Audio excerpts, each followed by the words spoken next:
I'm Danielle the Toro. And I'm Nixon Jean-Baptiste. And we are here to discuss a few important cities in our world and some policies that have to do with them.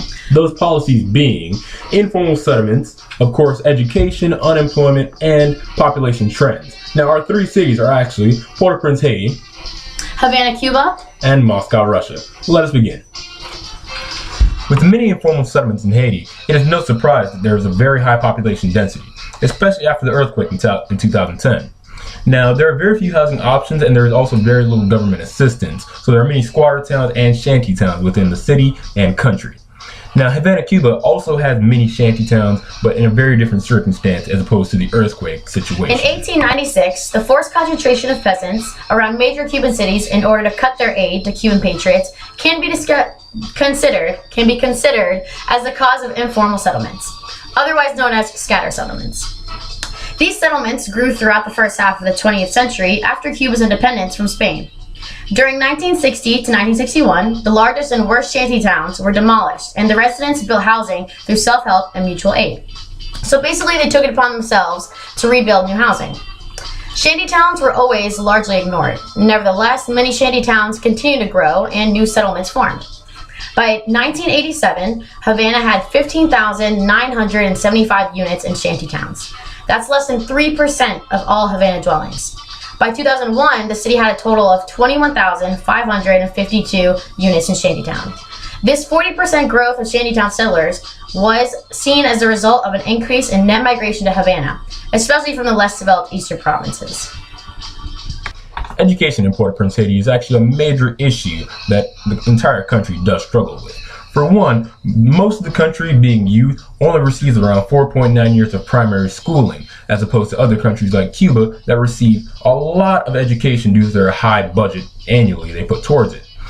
Also, with the poor economic standings, there are many more important things that people worry about than education in the country. Cuban education was nationalized in 1959 after the Cuban Revolution, at a time when less than half the children had access to education under the Spanish rule.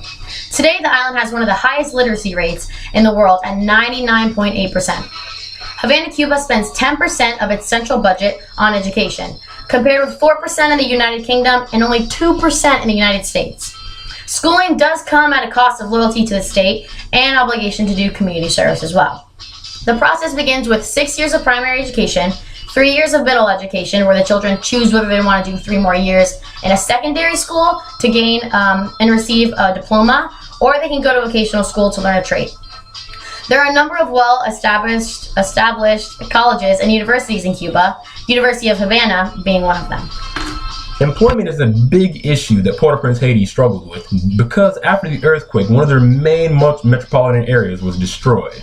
Now, again, with no government assistance, the education system hasn't really held up to provide many skilled workers, as opposed to Cuba with their very low unemployment rates. The unemployment rate in Cuba decreased to 3.3% in 2013 from 3.5% in 2012. Unemployment rate in Cuba averaged 2.74% from 2000 until 2013, reaching an all-time high at 5.4% in 2000 and a record low of 1.6% in 2008. As of 2005, Cuba's workforce was estimated at 4.6 million, of which the non-state sector accounted for 22% and the state sector at 78%. So basically, all the employed citizens of Cuba work for the state. Haiti experiences very little population growth, and this is due to many reasons. For one, with the very low economic standings, there is a very low life expectancy. Along with other things, as a very high youth population, there is poor education and poor economic standing with very few skilled workers. Overall, the country faces little growth and very little advancement compared to other countries like Cuba with high education and decent economic standards. In 2014, Havana, Cuba had a population of 2.1 million inhabitants, and it spans a total of 281 square miles. It is the largest city in Cuba, and by area and by population.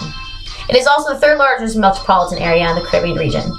Much has been said recently about population aging, due to the doubling of their population after the Cuban Revolution in 1959. The level of social development, like healthcare and education, that Havana has achieved is aimed towards slowing the population growth and at the same time increasing life expectancy. Before 1959, the life expectancy rate was 60 years of age, and today it has reached 80. Now to you, Thomas, in Moscow, Russia. Hi, my name is Thomas Albritton.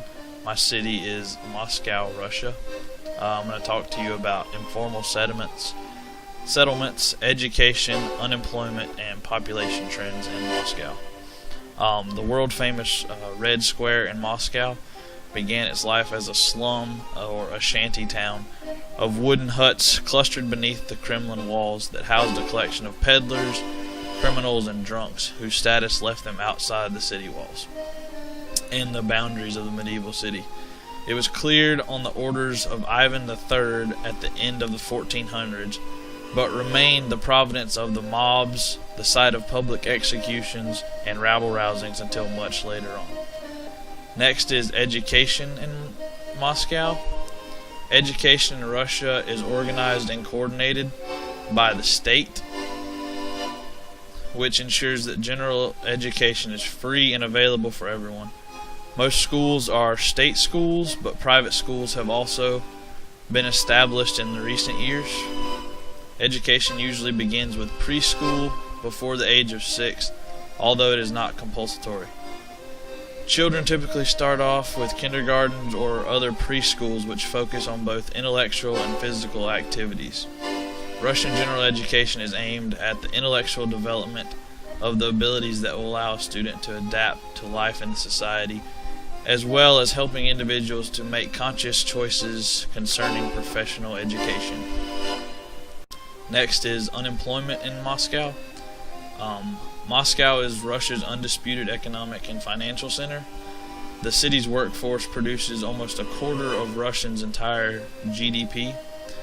With just 1% in 2012, Moscow has the lowest unemployment rate in all of Russia. Many of Russia's largest companies have their headquarters and the majority of their staff working in Moscow. Nearly all multinational corporations which have entered the Russian market are based in the city as well. This makes Moscow an attractive option for migrants from all over the world. Last, I'm going to talk about population trends in Moscow. Moscow is the capital city and most populous federal subject of Russia and the northernmost megacity on the planet. At its last census in 2010, Moscow had a population of 11.5 million.